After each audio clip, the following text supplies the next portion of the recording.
हमारे माननीय minister law and justice किरण रिजिजू जी से अरुणाचल अगेंस्ट करप्शन टीम की मीटिंग हुई थी। अगर मुझे लगेगा कि वाकई में करप्शन हुआ है तो मैं इसको अपने पार्टी के पार्लियामेंट्री बोर्ड में मैं इसको रेज करूंगा और करप्शन को कैसे कंट्रोल करना है इस विषय में मैं बात करूंगा। ये आश्वासन उन्होंने दिया है। Being a honourable minister of law and justice, Kiran ji ने ये आश्वासन अरुणाचल अगेंस्ट करप्शन टीम को दिया है। उन्होंने खुद कबूला कि भ्रष्टाचार तो है हमारे राज्य में, करप्शन तो है, सबको पता है करप्शन है। हम करप्शन के अगेंस्ट में जीरो टॉलरेंस है। ये बीजेपी का आज भी किरण जी के मुंह से भी यही निकला कि करप्शन के अगेंस्ट वो लोग जीरो टॉलरेंस है। आज अरुणाचल में करप्शन हो रहा है, एक नंबर जोरों शोरों से करप्शन हो रहा है और दूसरा है परिवारवाद। लेकिन यहाँ आप लोग मेरे ही पार्टी के सरकार के, मेरे ही मुख्यमंत्री के विरुद्ध आप यहाँ धरना दे रहे हो, तो मैं किरण रिजिजू एक लॉ एंड जस्टिस का मिनिस्टर कैसे मैं आप लोगों को समर्थन देने।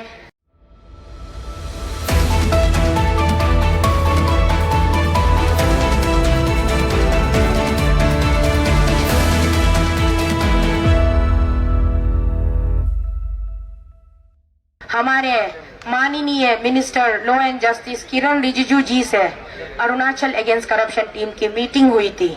वहां पर भी किरण रिजिजू जी ने हमसे मिलते वक्त उन्होंने बड़ी सादर नम्रता से इज्जत के साथ उन्होंने हमारा स्वागत किया। उसके बाद उन्होंने भी माना, उन्होंने खुद कबूला कि भ्रष्टाचार तो है हमारे राज्य में, करप्शन तो है, सबको पता है करप्शन है। केवल अरुणाचल में नहीं बल्कि भारत देश में फैला हुआ है करप्शन। यहाँ तक कि विदेश में भी, अमेरिका में भी, जापान में भी करप्शन है। करप्शन कहाँ नहीं है, लेकिन इस करप्शन को हम कैसे कंट्रोल करें, यही बहुत बड़ी चैलेंज है सरकार की। उनके अपने शब्द थे, उन्होंने हमारे बीच में यही कहा कि करप्शन को कैसे कंट्रोल करना है, करप्शन को कैसे रोकना है, यही सरकार की सबसे बड़ी चैलेंज है। और आप लोग जो 2400 किलोमीटर पद यात्रा करके आए हो करप्शन के अगेंस्ट में, आप लोग अपने आप में एक महान नायक हो। उन्होंने हमारी प्रशंसा में ये शब्द कहे, उन्होंने ये कहा कि करप्शन से लड़ना सिर्फ आपकी सिरदर्दी नहीं है, हमारी भी, सरकार की भी सिरदर्दी है। हम खुद भी चाहते हैं कि करप्शन ना हो, तो हम करप्शन के अगेंस्ट में जीरो टॉलरेंस है। ये बीजेपी का आज भी किरण जी के मुंह से भी यही निकला कि करप्शन के अगेंस्ट वो लोग जीरो टॉलरेंस है।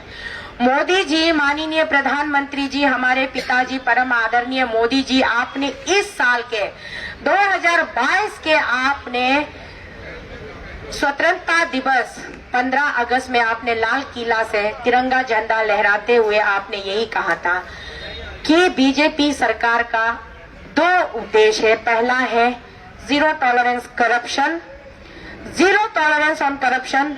दूसरा है परिवारवाद, परिवारवाद, डायनास्टिक पॉलिटिक्स नहीं चलेगी। तो यही तो 2 मुद्दे हैं आज हमारे पास मोदी जी। आज अरुणाचल में करप्शन हो रहा है, एक नंबर जोरों शोरों से करप्शन हो रहा है और दूसरा है परिवारवाद।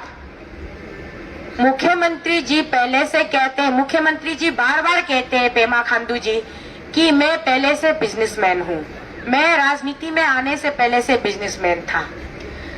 तो मुख्यमंत्री जी को, बिजनेसमैन को बिजनेस करके बैठने देना चाहिए था। आप लोगों ने किस लिए मुख्यमंत्री बनाया है? मोदी जी, मेरा आपसे ये सीधा सवाल है, आप तो देश के प्रधानमंत्री हो, बीजेपी पार्टी के आप प्रधान मुखिया हो, हमारे देश के प्रधान सेवक हो।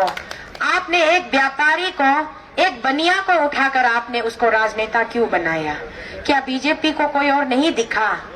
उसको बनियानी करने दीजिए, उसको बिजनेस करने दीजिए, उसको छोड़ दीजिए बिजनेस करने के लिए। एक अच्छा साफ छवि वाला नेता ढूंढ करके आप अरुणाचल में मुख्यमंत्री के पद पे बिठाइएगा, जो कि लोगों के हित के लिए काम करे, राज्य के हित के लिए काम करे। वो बिजनेसमैन को बिजनेस करने दीजिए। मोदी जी, मैं आपसे आज इस मंच के माध्यम से कह रही हूँ, मैं चेयरपर्सन अरुणाचल अगेंस्ट करप्शन तो शीतल में कह रही हूँ, आप डिसाइड कर लीजिए, या तो इसको मुख्यमंत्री बनाइए या फिर इसको बिजनेसमैन बनाइए, दोनों में से एक बनाइए, 2 मत बनाइए। आप इसको पावर भी देंगे, कुर्सी भी देंगे और उस पावर को दुरुपयोग करने के लिए आप इसको बिजनेस का लाइसेंस भी देंगे। तो क्या है ये? जनता, आम जनता कहाँ जिएगा? अरुणाचल का लोकल कॉन्ट्रैक्टर कहाँ कॉन्ट्रैक्ट करेगा जब चीफ मिनिस्टर खुद ही कॉन्ट्रैक्टर बन के बैठेगा? तो बिजनेस लोगों के लिए बिजनेस ग्रुप लोग कहाँ पे जाकर के बिजनेस करेंगे? तो ये गलत। बस चले तो अगर संविधान इसको इजाजत देता तो मुख्यमंत्री जी चीफ सेक्रेटरी का नौकरी भी वही खुद करनाता होगा। देखिए आलम ये है, स्थिति ये है वहाँ। तो इसलिए हम यहाँ पे आए हैं नरेंद्र मोदी जी के शब्दों को सुनकर के कि मोदी जी आपने कहा था ना खाऊंगा ना खाने दूंगा, और जिस बाल्टी में छेद है वहां पानी नहीं भरूंगा, ये आपने कहा था। अब हम आपको ये रिपोर्ट दे रहे हैं कि बाल्टी पूरा छेद क्या, बाल्टी का पूरा निचला तो पूरा पिछवाड़ा ही गायब है। उस बाल्टी में पानी मत भरिएगा, उस बाल्टी में बिल्कुल भी एक बूंद भी पानी मत भरिएगा। और दूसरी बात ये है परिवारवाद। ये मुख्यमंत्री जी नाम से मुख्यमंत्री है और सारा बिजनेस ये खुद ऑपरेट करते हैं, लेकिन बिजनेस के आगे लेवल किसका लगता है? उनकी श्रीमती जी का, उनके भाई का, उनके बहुओं का, उनके भाइयों का, चाचाओं का, मामाओं का, मामियों का। हमने दिखाया है पूरा कुल 11-15 कंपनियां हैं। तो अरुणाचल का सारा टेंडर मुख्यमंत्री जी करते हैं, पीडब्ल्यूडी विभाग का मिनिस्टर वो खुद है। और जब टेंडर की प्रक्रिया होती है तो सीपीडब्ल्यूडी मैनुअल को, गाइडलाइंस को फॉलो नहीं किया जाता, धज्जियां उड़ा दी जाती है, पूरी धज्जियां उड़ा दी जाती है सीपीडब्ल्यूडी मैनुअल की। तो इस तरीके से खुलेआम खुला लूट मचा के रखा हुआ है, पूरा एकदम मतलब पूरा खुला लूट है। जब इस मुद्दों पर हमने माननीय किरण रिजिजू जी से चर्चा किया, डिस्कस किया, तो किरण रिजिजू जी ने बोला कि रंगे हाथों पकड़ने के लिए सबूत चाहिए, रंगे हाथों पकड़ने के लिए सबूत चाहिए, तब जाकर के सीबीआई लगेगी। तो मैं किरण जी से पूछती हूँ, वहां तो मैं सुनती रही उस दिन, क्योंकि ज्यादा हम बात नहीं कर पाए, बस वो हमें बात कर रहे थे और थोड़ा उन्होंने हमारा भी सुना। फिर भी मैंने उनको वहां पे बंद कमरे में जवाब देने का मजा नहीं लगता जितना आम जनता के बीच में जवाब देने का मजा आता है। तो मैं किरण जी को जवाब देना चाहती हूँ, माननीय किरण जी, जीजा जी, अगर रेड हैंडेड पकड़ के सबूत के साथ हम यहाँ आपके पास लेके आते तो हम सीबीआई की मांग क्यों करते हैं? हम यही मांगते ना कि हमें सीबीआई इंस्पेक्टर बना दो, क्योंकि हमने तो सीबीआई का काम किया है। धुआं वही निकलती है जहां आग लगती है, बिना आग की कोई धुआं नहीं होती। हम यहाँ बार बार कह रहे, इतने सारे मोटे मोटे गड्डियों पे दस्तावेज दिखाकर ये कह रहे कि यहाँ पे भ्रष्टाचारी हुई है। तो इसीलिए हम सीबीआई की मांग कर रहे कि जांच पड़ताल करवाइए, निष्पक्ष जांच पड़ताल करवाइए। तो जांच पड़ताल कौन करेंगे? जांच पड़ताल कौन करेंगे?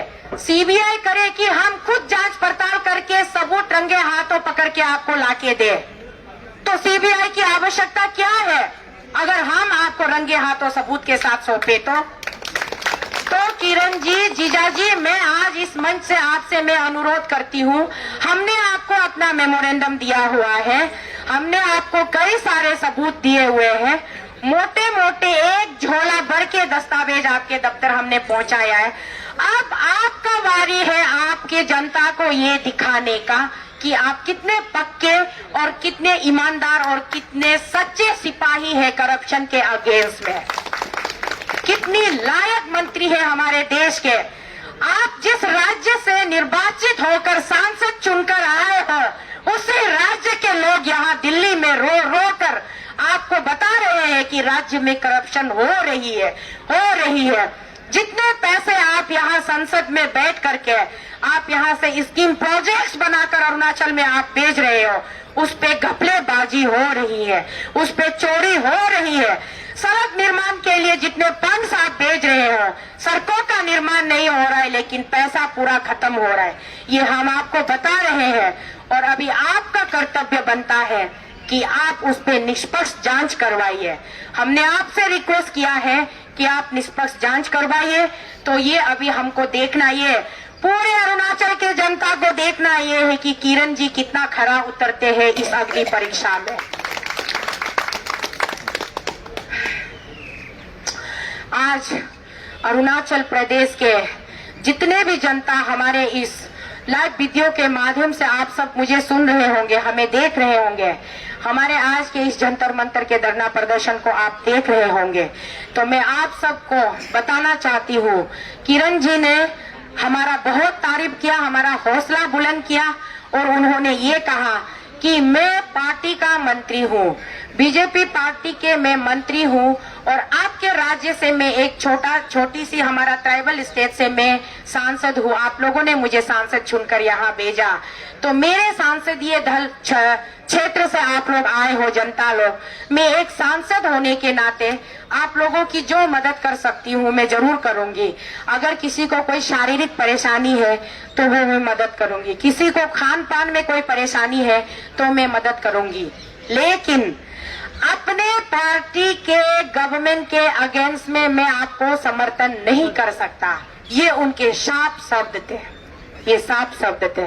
उनके साथ साथ उन्होंने ये कहा कि मैं आप लोग अगर कुछ अलग मुद्दे अलग विषय पर आए होते तो मैं जरूर आप लोगों का समर्थन करता, लेकिन यहाँ आप लोग मेरे ही पार्टी के सरकार के मेरे ही मुख्यमंत्री के विरुद्ध आप यहाँ धरना दे रहे हो, तो मैं किरण रिजिजू एक लॉ एंड जस्टिस का मिनिस्टर कैसे मैं आप लोगों को समर्थन देने मैं जंतर मंतर आऊंगा?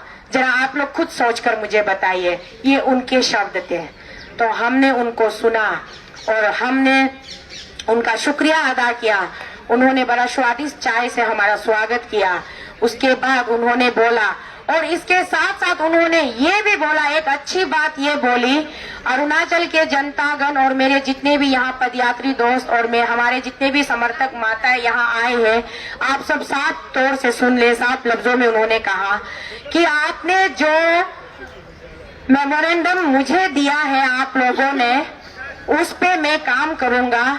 मैं पहले मेमोरेंडम को पूरी तरीके से मैं पढ़ूंगा, जांच पड़ताल करूंगा और जितने दस्तावेज आप लोगों ने मुझे पहुंचाया है सबूत के रूप में, मैं इस पर मैं जरूर स्टडी करूंगा।